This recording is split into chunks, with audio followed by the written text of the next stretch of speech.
action, let's go. trouble 찾으러.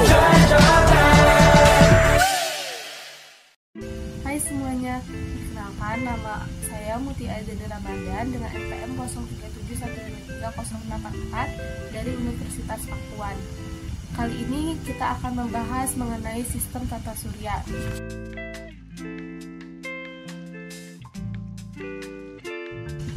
Sebelum ke materi yang lebih jauh, kita harus memahami inti dari tata surya sendiri, atau apa sih definisi dari tata surya tersebut.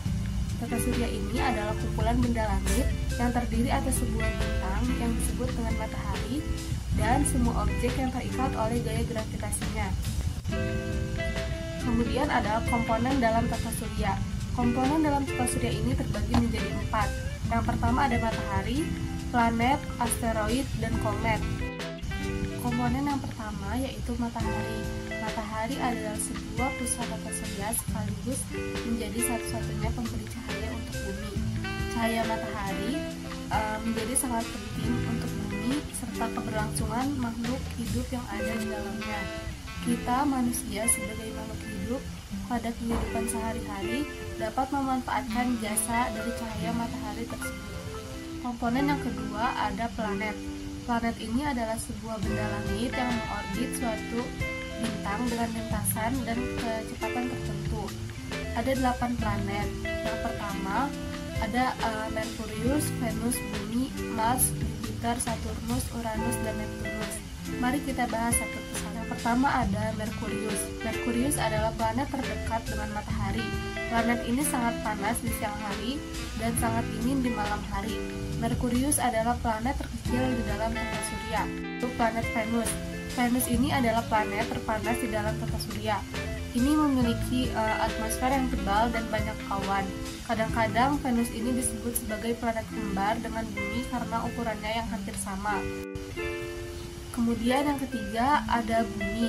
Bumi ini adalah tempat tinggal kita, rumah kita. Bumi ini juga merupakan satu-satunya planet yang kita ketahui memiliki kehidupan. Bumi ini memiliki air, udara, dan segala sesuatu yang kita butuhkan untuk hidup. Kemudian ada planet Mars. Planet Mars ini sering disebut sebagai planet merah karena warnanya yang kemerahan. Planet ini juga memiliki gunung tertinggi dan lembah terdalam di dalam tata surya. Ilmuwan telah membuktikan bahwa air pernah ada di Mars. Kemudian yang kelima ada planet Jupiter. Planet Jupiter ini adalah planet terbesar di dalam tata surya. Planet ini memiliki banyak satelit dan cincin. Jupiter adalah gas raksasa dengan badai besar yang dikenal sebagai Great Red Spot. Kemudian ada Saturnus. Saturnus memiliki cincin yang paling terkenal. Planet ini adalah planet gas raksasa seperti Jupiter. Planet Saturnus ini memiliki lebih dari 80 satelit alami. Kemudian ada Uranus. Uranus terkenal karena sumbunya yang berbaring. Ini adalah planet gas raksasa yang sangat dingin. Uranus memiliki 27 satelit yang terkenal. Uranus juga memiliki cincin seperti Saturnus. Kemudian ada Neptunus. Neptunus adalah planet terakhir atau bisa juga disebut dengan planet terjauh dari matahari. Planet ini juga merupakan planet gas raksasa yang sangat dingin.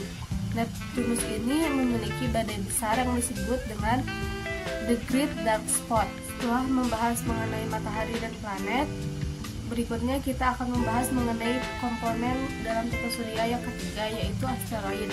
Asteroid ini adalah benda langit kecil terdiri dari batuan logam yang memiliki bentuk tidak beraturan serta mengorbit pada matahari.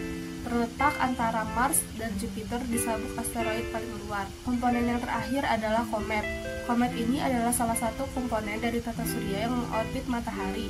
Materialnya berupa es, debu, dan batu yang kecil. Jika berada di luar tata surya, komet memiliki ekor yang panjang hingga jutaan kilometer.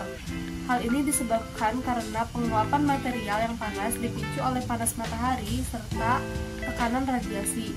Berikutnya ada fenomena unik yang terjadi di dalam tata surya kita. Yang pertama yaitu gerhana matahari.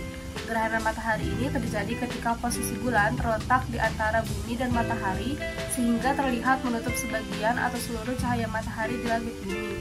Kemudian yang kedua ada gerhana bulan. Gerhana bulan ini terjadi ketika bulan tertutup oleh bayangan bumi.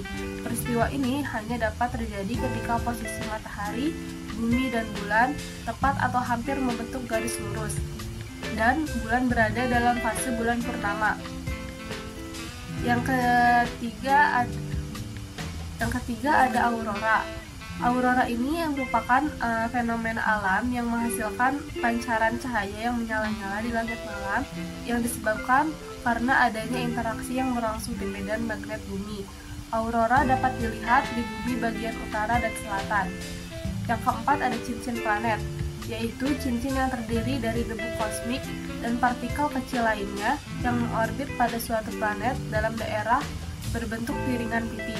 Kemudian yang kelima ada siang dan malam. Malam ini terjadi ketika sisi bumi membelakangi matahari, sedangkan siang terjadi ketika sisi bumi menghadap ke matahari. Yang keenam yaitu magnetosfer. Magnetosfer ini adalah wilayah di sekitar planet yang didominasi oleh medan magnet pada planet tersebut. Setelah membahas mengenai sedikit materi tentang tata surya, kita dapat menyimpulkan bahwa tata surya adalah tempat yang menakjubkan dengan banyak planet, bintang, dan objek angkasa lainnya. Mari kita terus belajar dan menjelajahi lebih dalam. Terima kasih dan sampai jumpa kembali.